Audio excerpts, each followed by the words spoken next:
Hi, welcome to Midnight by Randolph Stowe. I'll be reading Chapter 1 today. The Story of a Wild Colonial Boy.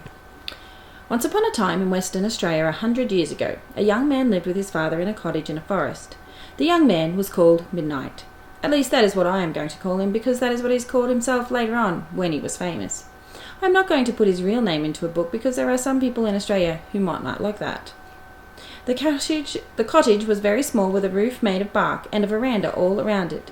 It stood on the slope of a valley in the middle of an orchard, which was all pink and white with fruit blossom in the spring, and all shiny green and gold with orange and lemon trees summer and winter. At the bottom of the valley was a pretty creek running through bracken and wild palms. Except for the orchard and the paddocks where the horse and cow lived, there was nothing around Midnight's house except tall forest. Midnight's mother had died when he was quite young, and he and his father lived all alone.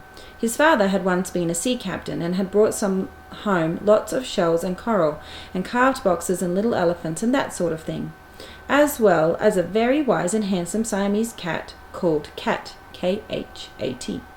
Cat had blue eyes and mostly cream-coloured fur, with a coffee-coloured tail and a coffee-coloured mask on his face, a bit like a bank robber. Besides Cat, there were 4 other animals living with Midnight and his father. There was a rather silly cow called Dora, who was not nearly so young as she thought she was. There was a very tall and noble-minded horse called Red Ned, with a strawberry-coloured body and a pale mane and tail. There was a cockatoo called Major, because he was a Major Mitchell cockatoo, which is hard to describe to anyone who has not seen a Major Mitchell cockatoo. But if you have seen what the clouds look like when the sun is coming up, then you can imagine the colour of Major's best feathers. Last of all, there was a young sheepdog called Jip, who was always laughing and frowning at the same time, because he was never sure whether he was doing the right thing. One day, Midnight's father became ill, and soon afterwards he died. It is sad to have to start a story this way, but that is what happened, and this is a true book. So Midnight was left alone in the world with his 5 animals. This made him very sorry and lonely, and for a long time he did nothing except sit on the veranda all day, whittling sticks with his pocket-knife and thinking sad thoughts. Sometimes a tear ran down his cheek, and when the young sheepdog Jip saw this, he cried out loud. Day after day Midnight sat there whittling sticks and forgetting to cook his dinner. One day a voice said to him, "Don't you think it's dinner time?" "I'm not hungry," said Midnight. "Aren't you?" said the voice. "I am." Midnight went on whittling as if he had not heard, but after a while he began to wonder who it was who had spoken to him, for he was sure that he had never known anyone with a Siamese accent. He looked around at Cat, who was sitting beside him. "Did you speak to me?" Midnight asked. "I did," said Cat. "I didn't know you could talk," said Midnight. "You have never talked before." "There was nothing to talk about," said Cat, yawning. "How peculiar," said Midnight, and he went on whittling, frowning with thought. This is the place to tell you some things about Midnight that make him different from most heroes in books. One of these things you may have already guessed. It is that Midnight was not very clever. In fact, he was rather stupid, though even Cat forgave him this because he was so good-natured. Another thing is that he was not very handsome, not nearly so handsome as Cat or Major or Red Ned, and he always needed a haircut. But he had nice blue eyes, white teeth, and a brown, smiling face. It is hard to decide whether to call him a young man or a boy, and he was not sure himself which he was, but he thought he was probably a young man. He was 17 and had begun to use his father's razor, though, to tell the truth, he had hardly any whiskers to shave off with it, and Cat used to laugh at him when he pretended. Cat was a rather superior person and had splendid whiskers. Well, Midnight went on whittling and thinking, and Cat went on looking at him. After a while Cat said, "You are sad." "Yes," said Midnight, "I am sad, because I have no father and no money and nothing in the world except this house and this orchard." "And me," said Cat. "Oh, and you, of course," said Midnight. "Let us have dinner," said Cat, "and then we will talk about money." So Midnight went into the kitchen and cooked the dinner, and they ate it on the veranda, so that Jip, Major, and Red Ned and Dora could listen to the conversation. "Now," said Cat, when he had finished his dinner and was enjoying a saucer of tea, "what are your plans?" "I have no plans," said Midnight, looking sad. "If I were you," said Cat, "I should be a bushranger." "Would you really?" said Midnight. "I should call myself Captain Midnight," said Cat, "which is a fine name for a bushranger, but I should spell it Midnite. "Why?" asked Midnight. "Because that is more fierce and romantic," said Cat. "There is nothing romantic about good spelling." "Well," said Midnight, "that is an interesting plan, but what does a bushranger do?" He bushranges horses and sheep and cattle, said Cat, and he holds up people's coaches and takes up their money and their watches, or their lives, Cat added, but money and watches are more usual. If I bushrange horses and cattle and sheep, said Midnight, where am I to put them? People would come looking for them. You must have a secret hideout, said Cat, and I know the very place. Oh, said Midnight, do you mean the Hidden Valley? Of course, said Cat, nobody knows how to find it except us. That is a very interesting plan, said Midnight, looking much happier. When shall we start being bushrangers? Why not tomorrow, said Cat. We can take all the pots and pans and things we need, and we can live in the caves of the Hidden Valley quite comfortably.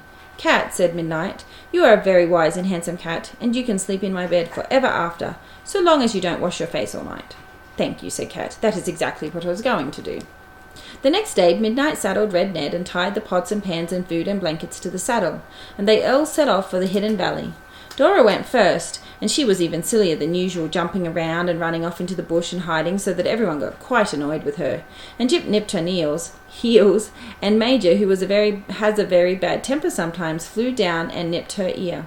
In this fashion, chasing and scolding Dora all the way, they arrived at the Hidden Valley. The valley was like a great big paddock, and it was a very secret place indeed. The steep, rocky hills closed it in on 3 sides, and on the 4th side was a river, with red rocks on the far bank of it. They were not cliffs of rock, but cliffs of red earth, and they looked very pretty when the sun shone on them. The only way into the valley was through a gap in the hills so narrow that it only needed a gate across it to shut in the valley completely and make it a fenced field. In the side of the hills were big caves with rather clever paintings on the walls, made by the black people long ago. When Midnight had come to the biggest and most comfortable of these caves, Cat said, "Let us stop here and make this cave our hideout." "Very well," said Midnight, and before long they had turned the cave into a quite nice sort of house. "Now," said Cat, "you must make a gate across the track into the Hidden Valley so that when we have bushranged our horses and cattle and sheep, they will not be able to get out again." All day Midnight laboured building the gate, and when the sun was setting and the grass was glowing very green and the cliffs across the river were glowing very red, the gate was finished. "Leave it open," said Cat, "and come back to the cave and let us have supper." While they were having supper, Midnight noticed that Red Ned and Jip and Major and Dora had all disappeared. "Where have they gone?" he asked Cat. "They are preparing a surprise for you," said Cat. "Don't ask questions, but clean your teeth and go to bed. And in the morning you will be most astonished." Midnight was a bit annoyed at being told to clean his teeth by a cat, but he did it and went to bed and was soon fast asleep. In the morning he was awakened by a voice whispering, "Captain Midnight," in his ear. "What is it?" Midnight asked sleepily when he had opened his eyes and seen that it was Cat who was whispering. "Get up and close the gate," said Cat. "The surprise is here." Midnight got up, rubbing his eyes, and walked out to the cave, and then he certainly was most astonished. There was a white mist rising from the grass and the river, and in the mist he saw 13 horses and 31 head of cattle and 76 sheep. "Where did they come from?" Midnight asked, staring. "Go and close the gate," said Cat, "and I'll explain to you on the way." This is what Cat told Midnight as they walked through the wet grass. First of all, he told them about Dora. The thing to remember about Dora is that she was an extremely aggravating cow, and she knew it. She was a big old yellow cow with hips like a garden gate and a queer sense of humour. When Dora went out to bushrange cattle for Midnight, this is how she did it.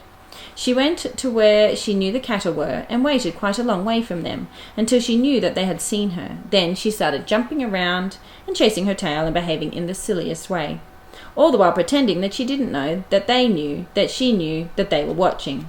She pretended that she was having a great old time all by herself, which is a very aggravating sort of showing off, just as aggravating when a cow does it as when a little girl does it.